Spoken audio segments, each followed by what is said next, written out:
Responda qual o tema de mensagem que você gostaria de ouvir em nosso próximo vídeo. Passando aqui a deixar uma palavra de Deus ao seu coração. Nos ajude aqui, inscreva-se, dê o seu like.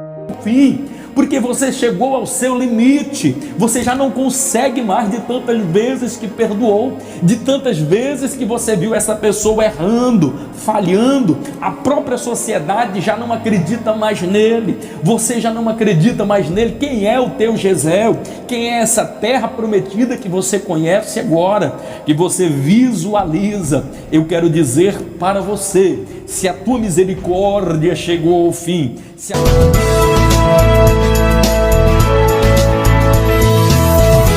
Momento da palavra com o pastor Eurípides Venâncio.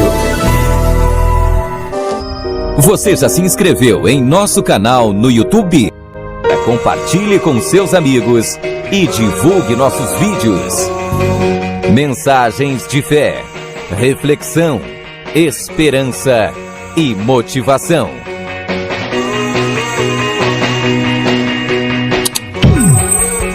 Inscreva-se agora em nosso canal e acompanhe nossos vídeos diariamente.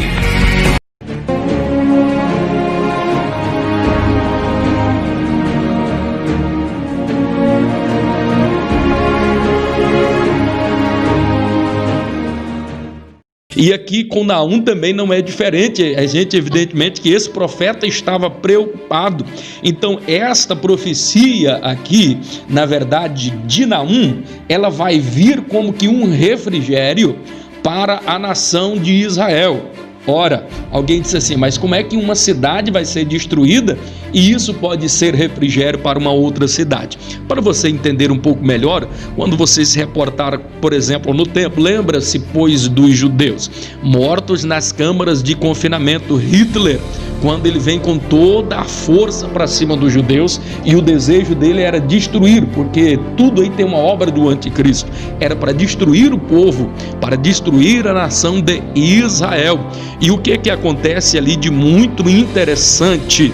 Acontece que agora eles perderam a batalha, e nós vamos entender que os Estados Unidos, por mais trágico que as coisas tenham sido, mas foi um livramento que Israel recebeu. Então é a mesma coisa, os moradores da cidade ali de Jerusalém, do Reino do Sul, quando recebem esta notícia de que aqueles que estavam os perseguindo, que desejavam a morte dos israelitas, estes agora recebem ali uma reprimenda da parte de Deus, uma sentença da parte agora do Senhor Jesus, e nesta sentença agora condenatória, já para na fase de execução, nós vamos observar que a nação de Israel sentiram-se aliviados, e tinha motivo de sentir-se aliviado, porque esta nação, os assírios, vinha passando como que um rolo compressor por todas as nações, e isso já vinha desde anteriormente com Sargão I, Sargão II, Tiglath-Pileser e todos estes grandes reinos que desejavam um dia o domínio total, assim como o anticristo, assim como Satanás também deseja dominar o mundo. Então os ninivitas se sentiam no ápice, os mais poderosos, e eles tinham uma arrogância terrível aqui mesmo. E é agora, nesta oportunidade, que Deus ele vai trazer uma sentença condenatória. Eu não preciso vos dizer que muitos foram aqueles que não acreditaram na profecia aqui de Naum. Pastor, porque não acreditaram na profecia de Naum? Simplesmente porque era algo extremamente difícil, meus alunos, para alguém acreditar que na verdade uma cidade tão poderosa, uma cidade que estava entre rios, poderia ser destruída, poderia ser jogada por terra. Alguma nação teria condição, na verdade, de vencer estes povos aqui? Era muito difícil uma nação vencer os ninivitas. Eles se achavam os todo-poderosos. Nunca eles imaginaram que na verdade eles pudessem de fato serem destruídos. E por que é que eles achavam isso? Por causa da arrogância, por causa do material bélico que eles tinham os melhores carros, a tropa mais bem aparelhada, belicamente eles eram quase que indestrutíveis. Mas o interessante é que naquilo que eles se achavam mais fortes, foi aonde Deus utilizou para os derrotar. Se você for observar, no capítulo 2, do verso 6 ao 8, vai nos fornecer alguns detalhes. No capítulo de número 3, o versículo 8 e 10, você vai observar, prestar bastante atenção como aconteceu tudo isso daí. A cidade, ela ficava, na verdade, ali entre dois grandes rios, o rio Cozer e o rio Tigre. E eles, tão belicamente, e eles, além de serem muito bem preparados belicamente, eles tinham a melhor engenharia da época. Se não vejamos, algo que nunca tinha acontecido, algo sem precedentes, o que é que eles fazem? A cidade está entre rios, entre o rio Cozer e entre o rio Tigre. E para a cidade ficar mais fortalecida e indestrutível, eles resolvem agora desviar o leito destes rios de tal forma que forma-se uma ilha, e o leito do rio é desviado em 50 quilômetros, de tal forma que era muito difícil ter o acesso, era realmente difícil, porque a cidade ficava praticamente dentro de uma ilha, entre dois rios, e os braços dos rios foram ali de tal forma que circuncidaram a cidade.